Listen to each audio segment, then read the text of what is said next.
ఉత్తమ్ కుమార్ రెడ్డి చేసినటువంటి కామెంట్స్ అంటే బీజేపీకి వ్యతిరేకంగా బీఆర్ఎస్ మినహా అన్ని పార్టీలు ఏకం కావాలి అంటే ఇంకా ఏ పార్టీలు ఉన్నాయంటారు?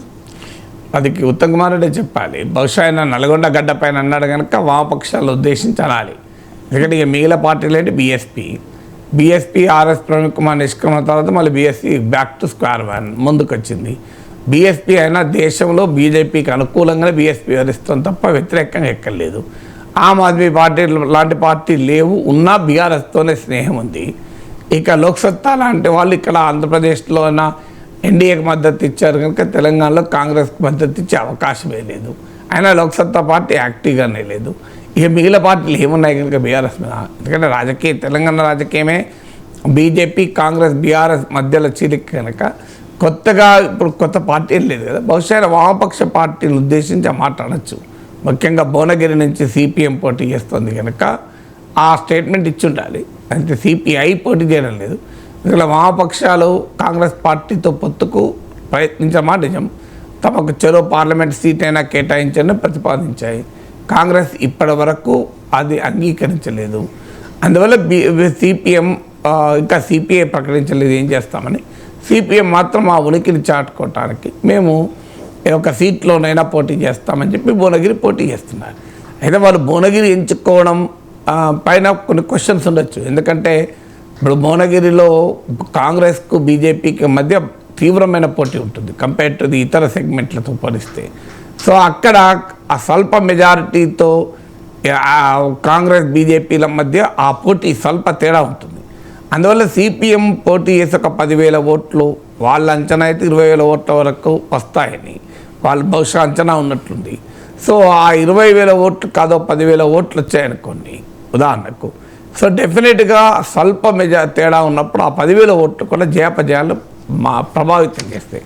ఒకవైపు ఏమో సిపిఎం బీజేపీకి వ్యతిరేకంగా మేము ఏ పార్టీలైనా కలుస్తాం, బీజేపీని ఓడించాలి మా రాజకీయ లక్ష్యం అనే ఉద్దేశంతో ఇక్కడ కాంగ్రెస్కు పొత్తు ఉన్నా లేకపోయినా, సీట్ల సర్దుబాటు ఉన్నా లేకపోయినా కాంగ్రెస్కు మద్దతు ప్రకటించారు. ఇండియా కూటమికి కూడా మద్దతు ఇచ్చారు. కానీ అదే సమయంలో భువనగిరిలో పోటీ చేయడం వల్ల ఒక ప్రశ్న ఎదురవుతోంది. ఇక్కడ బీజేపీ కాంగ్రెస్ల మధ్య స్వల్ప తేడా ఉంది కనుక సిపిఎం పోటీ వల్ల బీజేపీ గెలిచే అవకాశం ఉండదా అని. సో ఈ ఛాలెంజ్ అయితే ఉంది మాట నిజం. అయితే సిపిఎం బహుశా అంచనా బీజేపీకి అంత సీన్ లేదని వాళ్ళ అంచనాలు ఉండొచ్చు. ఎందుకంటే వాళ్ళు పోటీ కాంగ్రెస్కు బీఆర్ఎస్ కన్నా అంచనాలు ఉండొచ్చు. బట్ నా అంచనా అయితే అక్కడ కాంగ్రెస్కు బీజేపీకే ఉంటుంది పోటీ. సో కాంగ్రెస్కు బీజేపీకే పోటీ ఉన్నప్పుడు ఆటోమేటిక్గా ఆ స్వల్ప తేడా కూడా ఛాలెంజ్గా మారుతుంది. అందువల్ల సిపిఎం భువనగిరి కాక ఇంకేదైనా నియోజకవర్గంలో పోటీ చేస్తుంటే ఈ ప్రమాదం ఉండదు. ఉదాహరణకు ఖమ్మంలో పోటీ చేశారనుకోండి, ఖమ్మంలో కమ్యూనిస్టులకు ఎన్ని ఓట్లున్నా కాంగ్రెస్కు సొంతగా బలం ఉంది కనుక ఏ ప్రమాదము ఉండదు బీజేపీ గెలవటానికైతే. అందుకని ఖమ్మంలో బీజేపీ కూడా లేదు.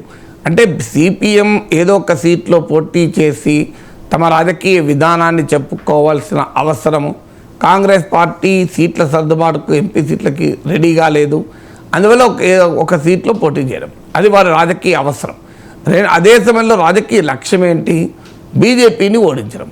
బీజేపీని ఓడించే రాజకీయ లక్ష్యం దెబ్బ తగిలేలా తన రాజకీయ అవసరం ఉండదు కదా. ఈ ప్రశ్న సిపిఎంలకు కూడా వస్తుంది. కానీ కాంగ్రెస్ పార్టీ ఆ రకమైన అవుట్ రీచ్ ఉన్నట్టు కనబడం లేదు. ఇదే విషయాన్ని ఇప్పుడు నేను చెప్పిన విషయాన్నే కనుక కాంగ్రెస్ నేతలు సిపిఎం నాయకత్వం దగ్గర తీసుకెళ్ళి మీరు పోటీ చేయడం ఓకే, మరి సీట్ల సర్దుబాటు సాధ్యం కాదు, ఉన్నాయి 17 సీట్లు, మీకు మేము ఎంపీ సీట్ ఇవ్వలేము అని చెప్పి ఇంకేదైనా వేరే రకంగా పొలిటికల్గా ఒక ఎంపీ సీటే ఉండదు కదా, మీకు రకరకాల అడ్జస్ట్మెంట్ చేసుకోవచ్చు. ఆ రకమైన పొలిటికల్ అడ్జస్ట్మెంట్కి ఒక అవుట్ రీచ్ కాదనుకున్నప్పుడు వీళ్ళు భువనగిరి పోటీ చేస్తే బీజేపీకి లాభంగా ఉండే అవకాశం ఉంటుంది. మరి బీజేపీని ఓడించడం మనందరి ఉమ్మడి రాజకీయ లక్ష్యం కదా అనే అవుట్ రీచ్ కాంగ్రెస్ వైపు నుంచి ఉండాలి.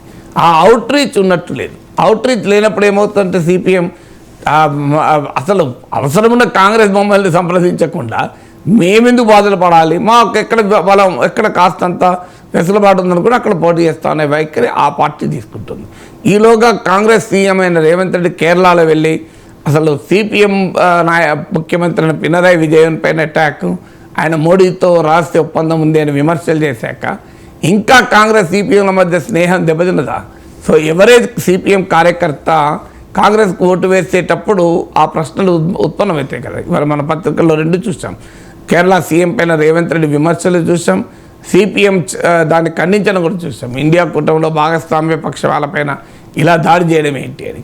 ఒకవైపు తెలంగాణలో కమ్యూనిస్టుల మద్దతు కావాలి అనుకున్నప్పుడు కాంగ్రెస్ సీట్ల సర్దుబాటు, సీట్లు కూడా ఇవ్వకుండా మద్దతు ఏకపక్షంగా కావాలనుకున్నప్పుడు పొలిటికల్ అవుట్ రీచ్ ఉండాలి. అదే సమయంలో కేరళలో ప్రచారం చేసినా ఇవాళ కేరళకే అది పరిమితం కాదు కదా, తెలంగాణలో ఉన్న ప్రజలకు కూడా మెసేజ్ పోతుంది కదా.